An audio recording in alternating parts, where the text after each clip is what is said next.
This is East Asia Tonight. Good evening, I'm Ellie Edwards. Tonight's top stories from East Asia. Well, China gears up to host thousands of delegates for its biggest political event of the year, where all eyes will be on the highly anticipated annual GDP growth target. Beijing authorities target American agricultural exports as they prepare countermeasures against fresh U.S. tariffs, raising the prospect of an all-out trade war between the world's top two economies. Well, Japan battles its worst forest fire in 30 years. Flames have scorched 2,100 hectares since Thursday, forcing mass evacuations in northern Iwate prefecture. And in a show of force amid heightened security concerns in the region, a U.S. nuclear-powered aircraft carrier has docked in the South Korean port of Busan.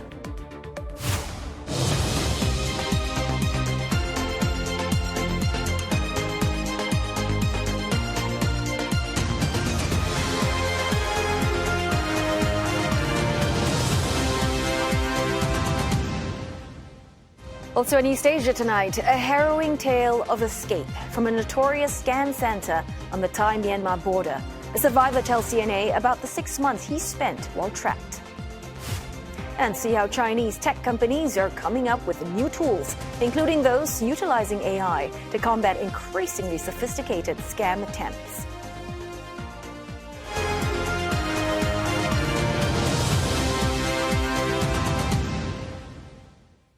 China's top political advisory is slated to hold its National Committee session tomorrow.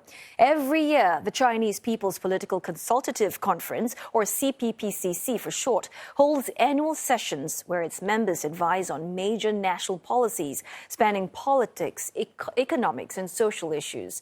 The CPPCC gathering goes hand in hand with the National People's Congress annual meeting, and they are collectively known as the two sessions. Well, for more on this, we are joined by CNA's Tan Yu-Guan, and he is speaking to us from Beijing.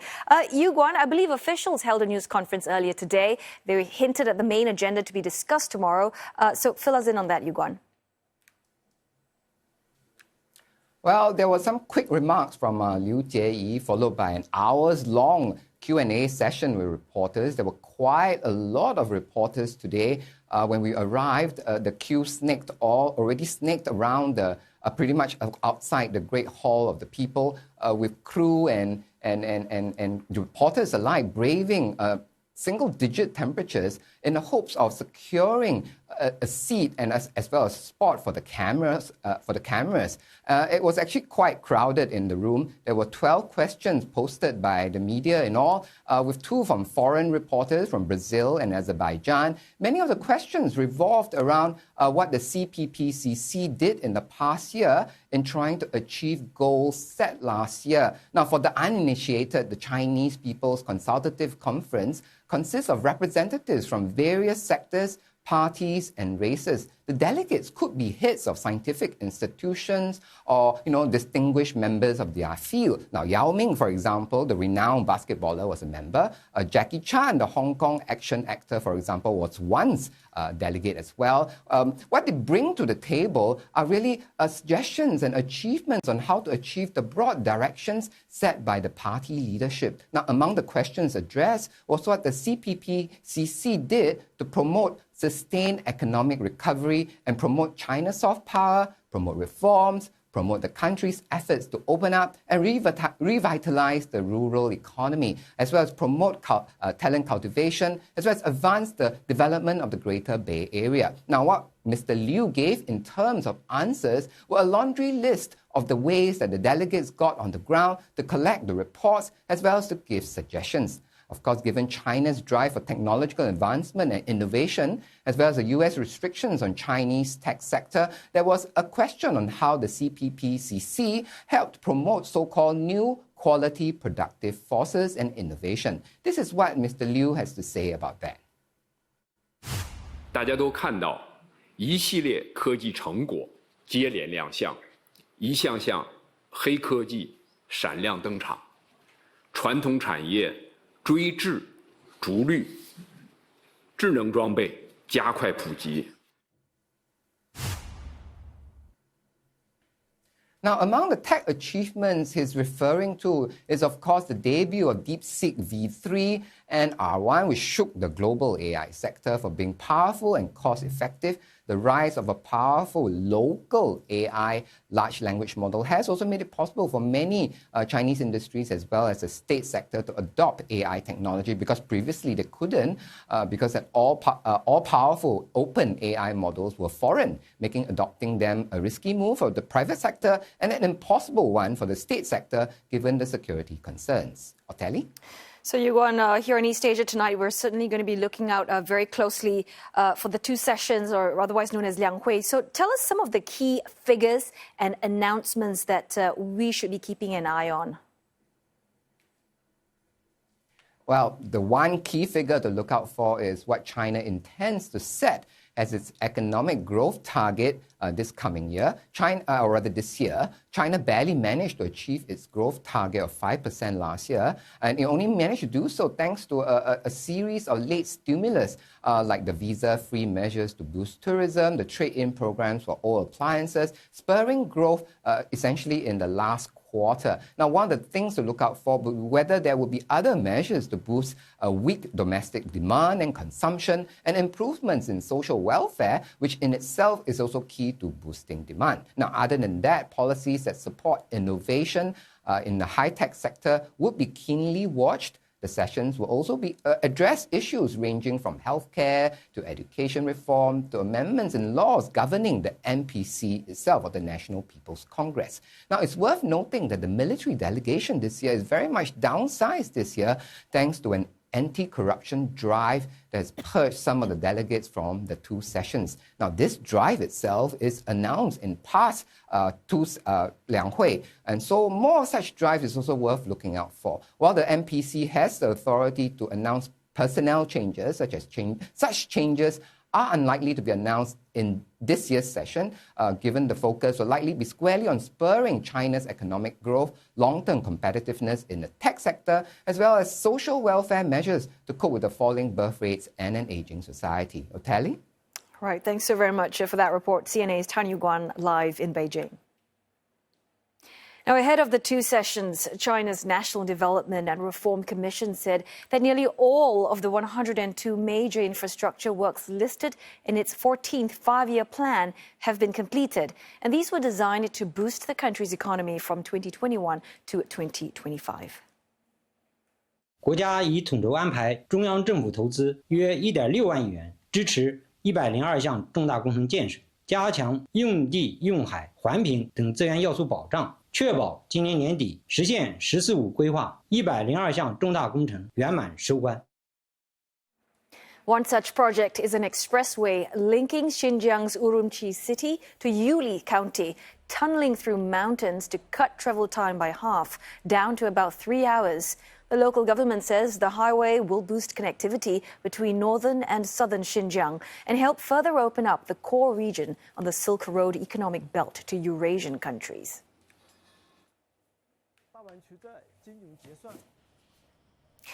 Well, efforts also include boosting the nation's computing power amid growing demand for artificial intelligence and large-scale model training. The construction of a nationally integrated network cluster made up of more than 20 new data centers is now in its final phase in southern Guangdong province.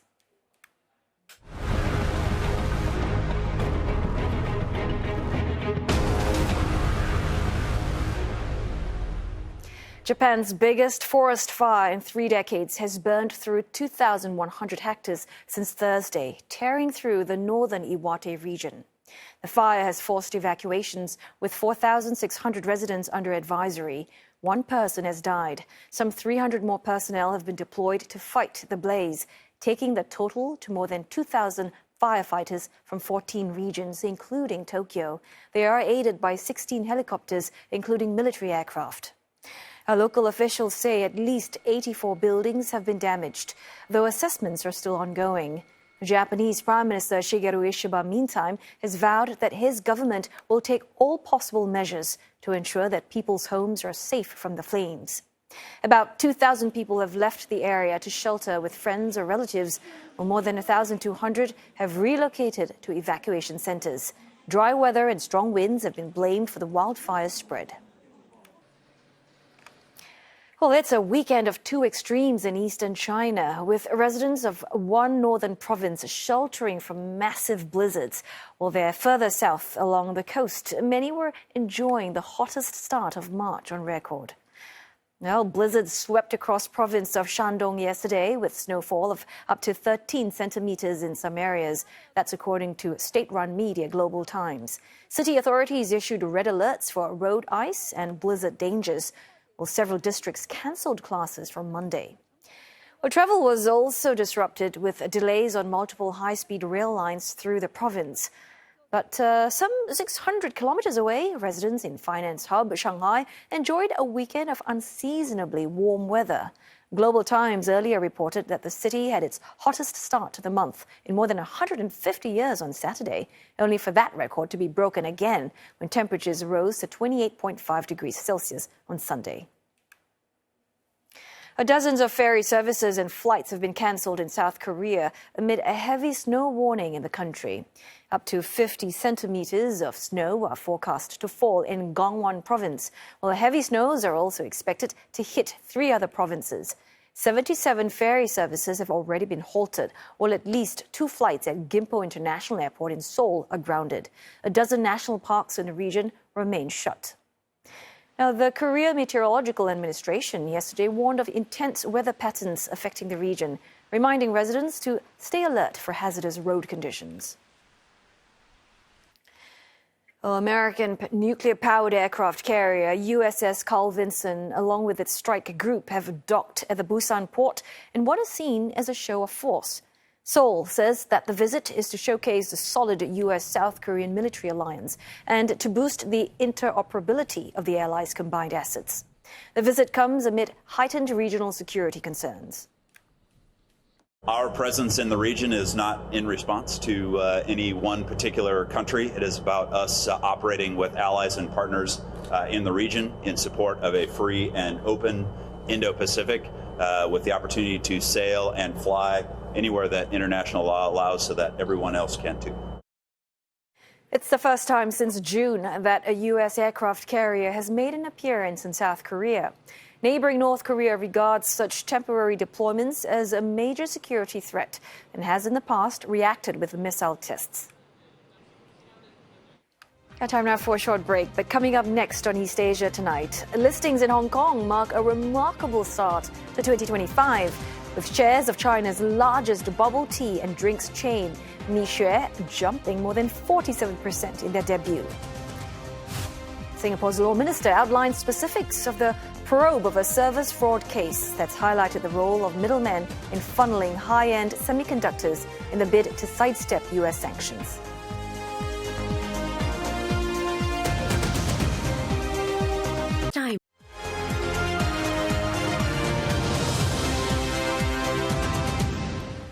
Hello there. Good to have your company on East Asia Tonight. You are just in time for a business news from Roland Lim. And Roland, one of the big news today is Beijing preparing all these retaliatory measures against fresh U.S. tariffs. You heard right. Chinese imports of U.S.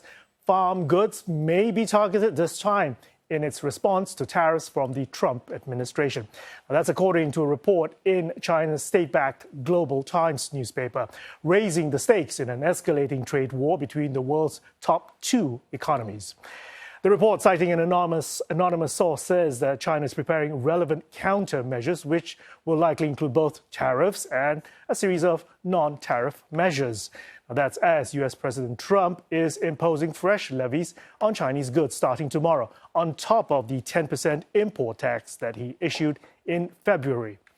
The U.S. has long been vulnerable to China using its agricultural exports as a punching bag in times of trade tensions.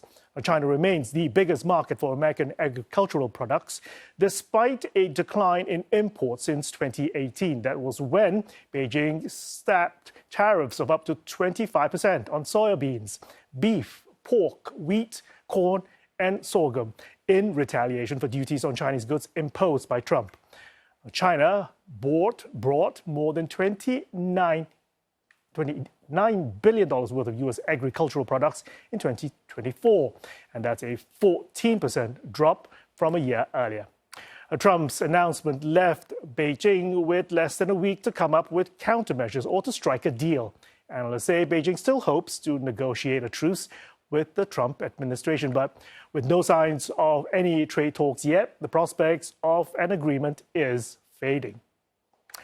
Meantime, China's soy meal prices surging 1.5% today on concerns that escalating trade tensions could disrupt U.S. shipments of soybeans and to tighten the market further. It's currently up 0.65%.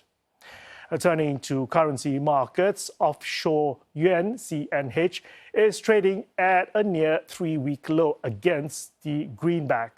And onshore yuan CNY, well, that is changing hands at 7.292 to the dollar. Data out this morning showed that China's factory activity expanded at its fastest pace in 3 months at 50.8, showing resilience in the face of a fresh volley of tariffs from the U.S. China's 2 sessions will also be taking center stage this week for markets. Investors will be paying close attention to Beijing's growth targets and policy priorities this year, especially amid an evolving trade war with the U.S. Mainland markets ended the day mixed. The Shanghai Composite just underwater. Shenzhen Component, the second bourse, is up 0.4%. Hong Kong's Hang Seng rebounded from a rout in tech giant Alibaba, leading the gainers, rising more than 2% today. A Japanese convenience store giant 7&i Holding shares rose as much as 4.6% today before closing out the day 2.4% in the green. The rally came after the company announced a leadership change. 7-Eleven's owner is set to replace its CEO as the Japanese convenience store giant battles a $47 billion takeover bid.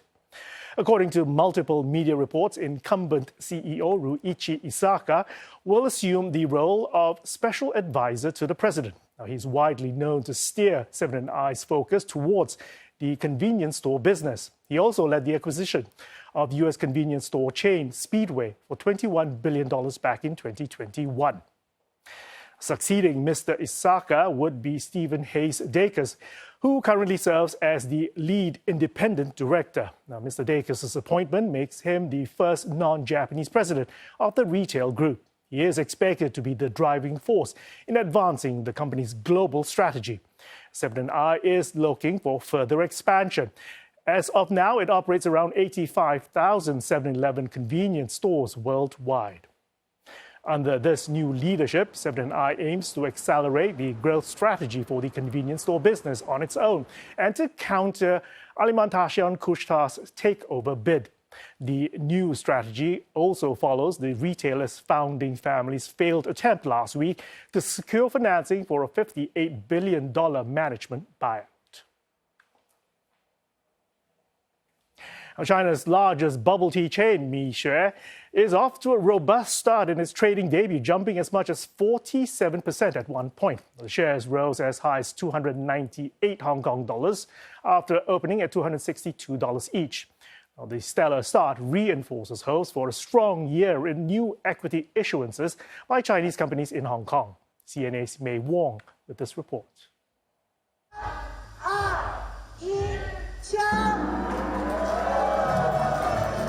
A resounding vote of confidence from Mixue for Hong Kong's financial market.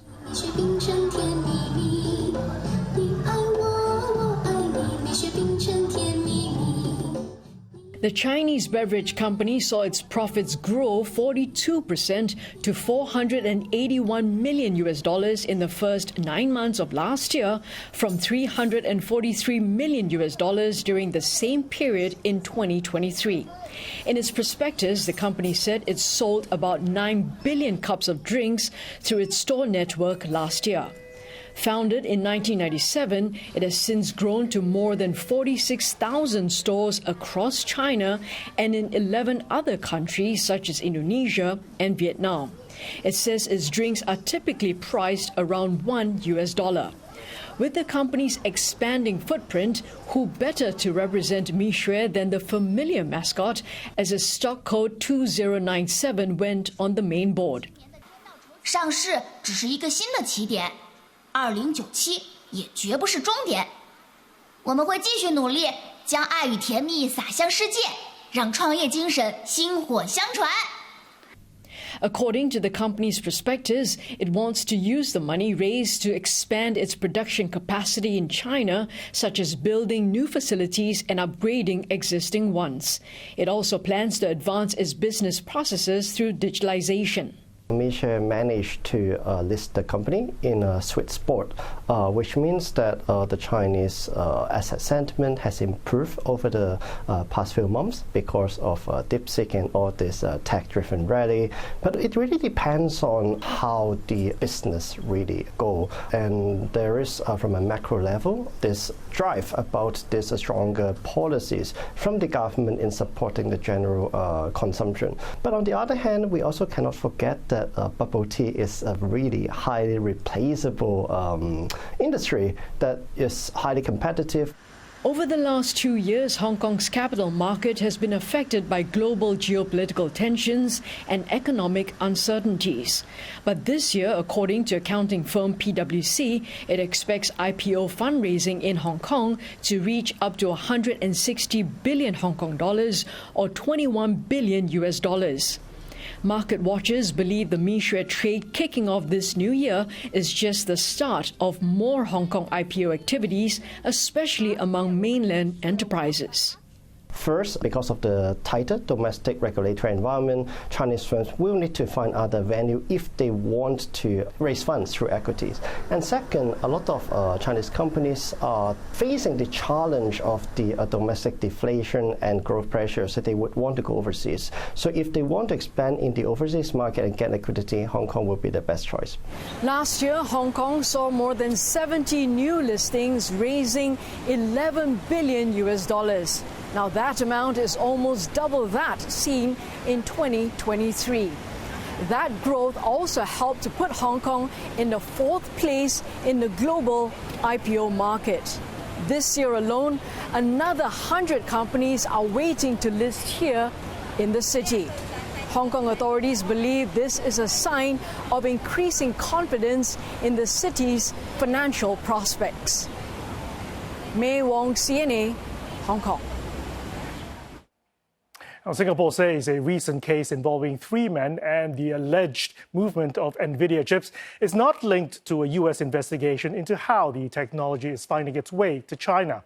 Instead, servers with chips embedded in them had arrived here from the U.S. purportedly bound for Malaysia as their final destination.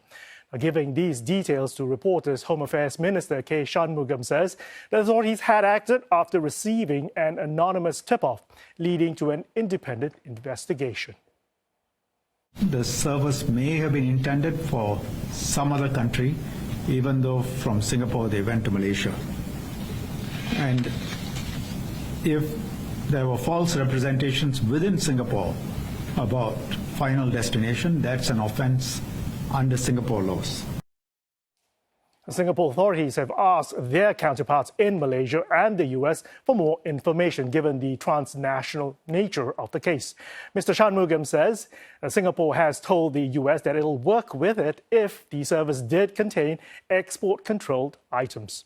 Authorities are also engaging companies in Singapore about U.S. rules and regulations regarding export controls. We welcome reputable businesses to operate from here, to be part of our business environment and to contribute to our growth. But we will not tolerate individuals and companies violating our laws or taking advantage of their association with Singapore to circumvent export controls of other countries. And this applies to all our trading partners. And you're up to speed with the business news. Oteli. Thanks so very much, Roland. All right, we're going to go for another break now, but coming up next on East Asia tonight, a victim rescued from scam gangs on the Thai-Myanmar border shares his 6-month ordeal. Plus, we'll be speaking with NGO International Justice Mission later on what can be done to end modern slavery for good.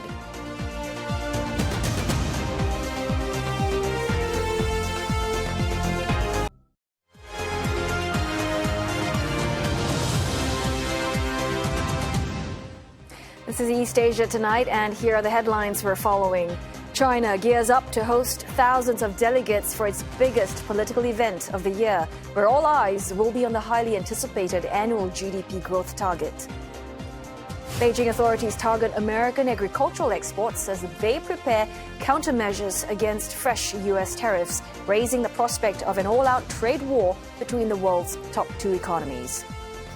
And Japan battles its worst forest fire in 30 years. Flames have scorched 2,100 hectares since Thursday, forcing mass evacuations in northern Iwate prefecture. A multinational crackdown on scam syndicates has seen thousands of workers sent home in recent weeks. Now, Chinese state media call the workers scam suspects, but rescue groups say that many are victims of modern slavery. Now, a man who spent 6 months trapped inside one scam compound tells CNA how he got out. CNA's Tan Shui with this report. This compound on the Thai-Myanmar border is known as KK Park. Thousands of people were believed to be held inside, many of them trafficked from overseas and forced to work as scammers. Gavesh from Sri Lanka was one of them. It was very scary inside. I never thought that I will come out alive. Gavesh, not his real name, thought he'd had landed the perfect job on Facebook in 2022. In August that year, Gavesh flew to Bangkok. He was picked up and driven to Mae Sot, about 500 kilometers away on the Thai-Myanmar border. When the car stopped, the nightmare began. There were like 10 Thailand people who gathered around the car, and they took our luggages and they were like, come, let's follow, go. Like they also can't speak English. They were like rushing us. A boat took them across a small river. There, Gavesh was taken to a compound and made to wait in an office. I looked like a pig at that time because we were walking through a paddy field for about 1 kilometer. I had mud onto my knees. He had no idea he was in Myanmar, but I knew that something is wrong because that place had huge walls and surrounded by barbed wires, high security. The armed guys, like, looks like they were not talking to us. They will definitely shoot us if we run. They took his phone and passport, and for the next 6 months, he was forced to text victims in the US, Japan, Taiwan, gain their trust, and get them to part with their money. A large drum in the office sounded whenever someone invested $100,000 or more in their crypto scam. Every time that drum hits, that we knew, okay, some guy in the world has lost that guy's money. Some woman in the world has lost their money. They are celebrating, but it's a loss for that guy or a girl. Satellite images show KK Park growing from a few buildings among rice fields in 2020 to a small city by 2024. Gavesh says they worked 16-hour days in the office. We were actually prisoners. We had a timetable for everything. While working, you can't cross the legs, you can't yawn, you can't talk to other people, you can't sing, you can't whistle, nothing. It was dead silent, and they played loud music because we had to work in nighttime, and because people are getting sleepy, I think they put loud music. Others have suffered worse. Gavesh says he was sold 3 times. If you don't perform, they sell you to a different Chinese boss. It's like I'm an item. They sell me as a package. They're selling me with all my belongings. They ask us to take our computer, take our chair, and then you go. Thousands of people have been released and sent home in recent weeks as China, Thailand, and Myanmar authorities crack down on scam syndicates. Gavesh paid his way out in 2023, a ransom of nearly $2,000 saved up from his wages at KK Park. When I stepped out from the vehicle in Bangkok, it was like, thank God I came alive. That was the moment that I after so many months, that I felt really good. It's been 2 years since he got out, but Gavesh hasn't told his family what really happened to him. The International Justice Mission says other survivors have gone home only to be charged for scamming crimes they did under duress. The people freed in the latest raids are yet to be judged, either as scammers or as victims. And for more, we are joined by Andrei Sochenko from International Justice Mission. He's a regional vice president of forced labor programs, Asia Pacific. And of course, here we have with us in the studio CNA's very own Tan Chu-yi. First question over to you, Andrei. I'm curious to know, when did IGM first discover this issue of forced scam work? And we've heard Gavish's harrowing encounter, but I'm sure there have been more severe cases of exploitation that you've encountered. If you could just share with us as well. Yeah, thank you very much for having me on tonight. We first started hearing about these cases in 2021. And as you'll remember, that was the pandemic time. And so we started hearing about people who were trapped in compounds, people who were beaten, starved, electrocuted, placed in dark rooms for a period of time, really treated like prison camp prisoners, being tortured unless they would meet their quotas, unless they would work 18, 20-hour days, 6 days a week. These scenarios were not in our experience in the region, but we were horrified of them, and we have since heard hundreds of these same stories. We've assisted more than 500 people who have credible stories of victimhood since that time. That's a horrifying ordeal that they have to go through. And Chu-yi, let's bring you in here. When you spoke to Gavish, I can't imagine what it was like for him. It's so brave of him to actually come up and speak to the media. In your conversation with him, why did he decide to open up? You're right that Gavish was incredibly brave to speak to us. There are tens of thousands we hear, right? Reports say so many of them have been released or at least got out somehow. How many are willing to speak and to tell their stories of what happened? And so many of them are regular working class people like Gavish. He had a good hospitality job before, the COVID-19 pandemic all but wiped out Sri Lanka's tourism industry. So he was telling me that at that point in 2022, he was, he's gone through a few jobs. He was quite desperate. And then he found this job online that he thought, wow. In his own words, it was like he thought his time had come. Wow. And then this happened. Too good to be true. I guess. Yeah, and until now, he hasn't been able to tell his family, his friends, what had happened. So when I was speaking to him, I had the sense that, talking about it, talking to me, to other media as well, probably, was his way of processing what had happened, processing the trauma. And he wants also to speak up for those who are still trapped inside, to tell anyone who's listening, please help them out, because they had their lives stolen from them. Yeah. And, one other thing is that, the stories of people who have lost their life savings to scammers have gripped the world. But Gavish is saying that, hey, they are victims too. All right. Andrei, I wanted to ask you, it's phenomenal how scam centers have managed to operate, to proliferate under the radar for so many years. How did this happen?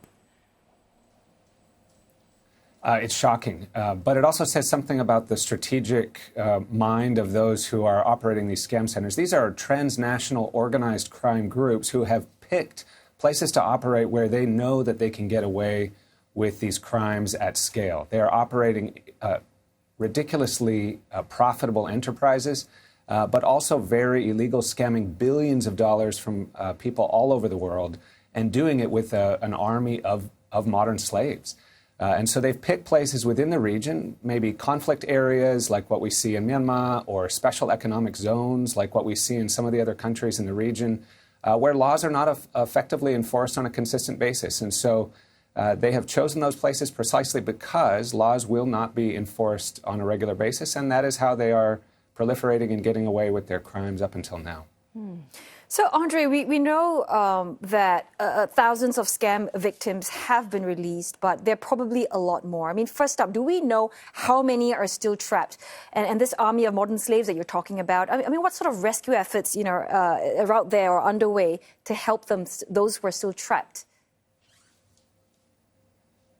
Well, we know I should say we don't know 100% about the numbers because we don't have access to these places. They've chosen these scam compound locations specifically because they are cut off from, in many cases, the rest of the world. And so estimates, though, are published estimates that are credible from agencies like the United Nations, the Office of the High Commissioner on Human Rights, the U.S. Institute of Peace, and government authorities in the region are that there are about 400,000 scam workers, and we know many of them are victims of forced scamming.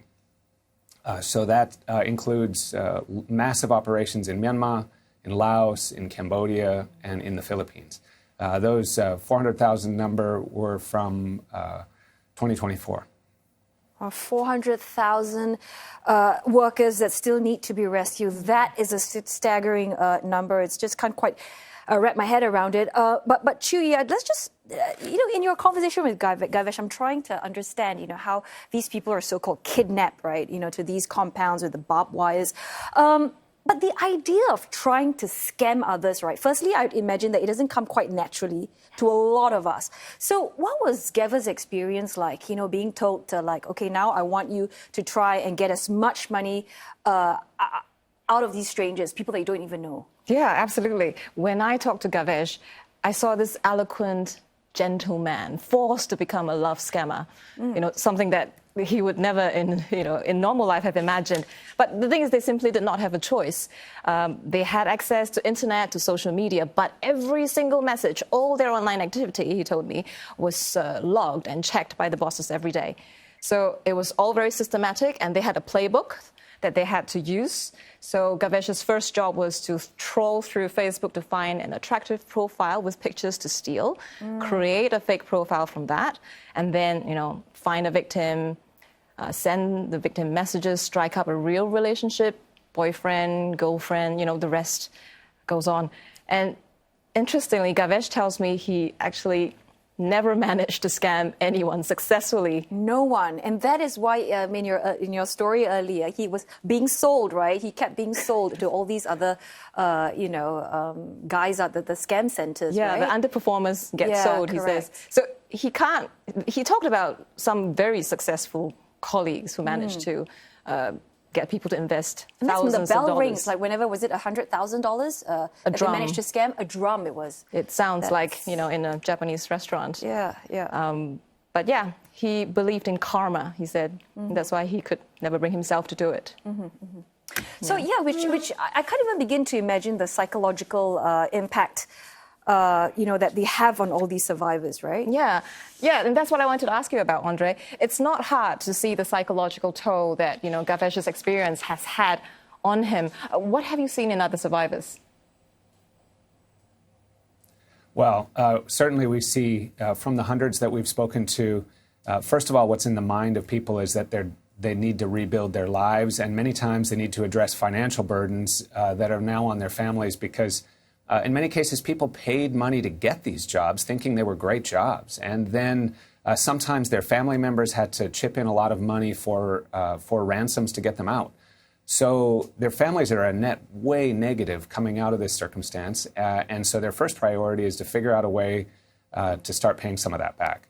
Second, many of them have physical injuries. There are beatings that have been experienced. There are wounds and physical injuries that need to be cared for. There are also trauma impacts that continue to really affect people for years after, as we've heard.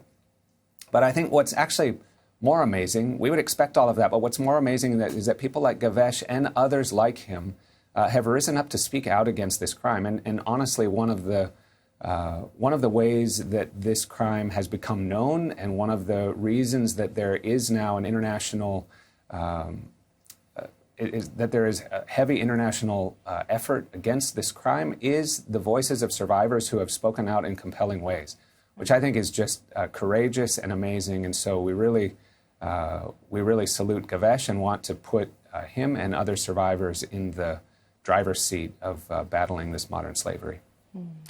And Andre, as you've mentioned, we still have, hundreds of thousands of scam workers still out there.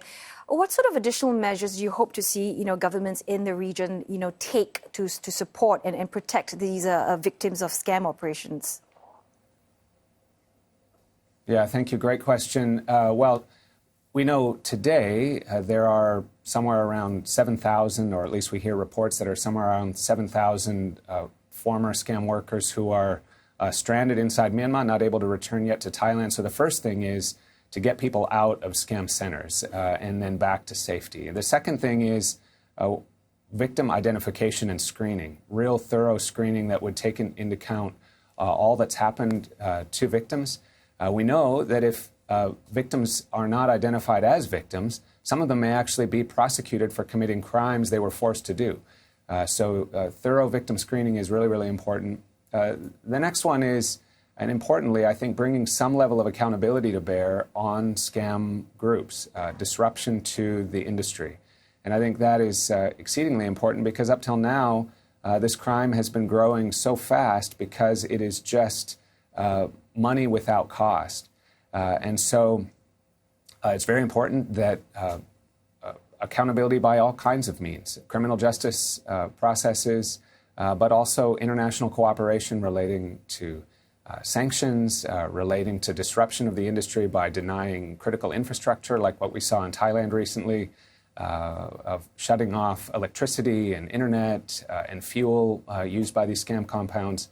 We've seen hopeful action taken by the Philippines government in banning scam operations in their country, and we have seen even subsequently further arrests and law enforcement action there.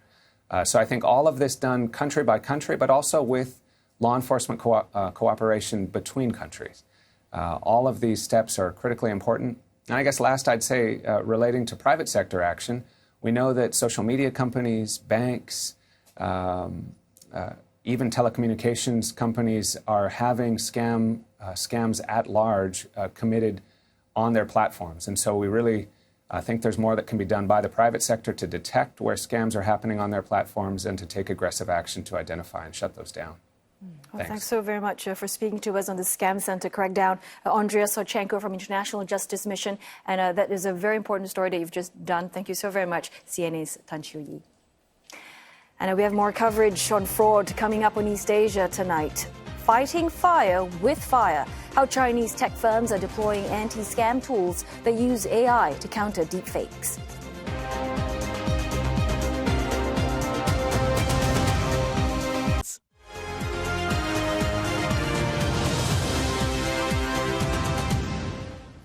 Artificial intelligence is increasingly seen to be fueling cross-border scams. Chinese tech companies, in response, are rolling out more anti-scam tools to combat this growing menace. CNA's Deborah Wong looks at how they work and what it takes to stem the risks. I wanted to ask if you could help donate some money to buy one clothes for some young people who are leftovers. Oh, the result says it's deepfake. I can't tell that it's fake because it just looks like a real person talking to me. Yes, you see, it's a little bit unnatural, right? But you're not sure. So sometimes if you see something like this, you should hang up. But with our technology, you can easily figure out if it is fake or not. I could have fallen for the scam call if not for a deepfake detection feature on the phone that I was using.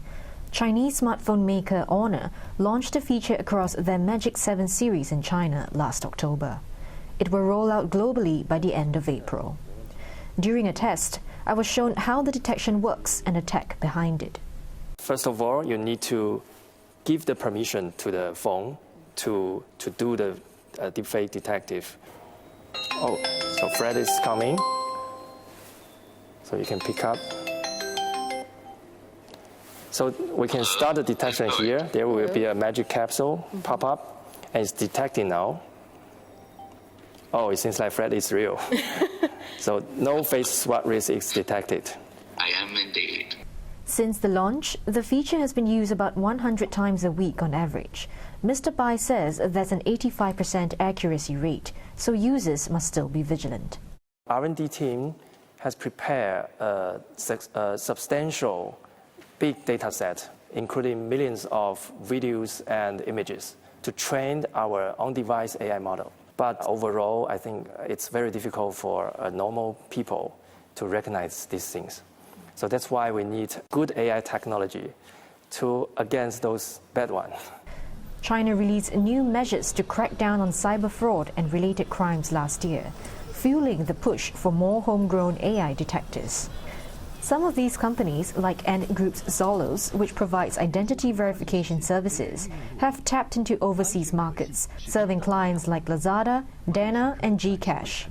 Our clients are distributed in different sectors such as banking, digital wallets, e-commerce, insurance, telecom companies. We are actually based in Singapore and serving the Southeast Asia and the South Asia market.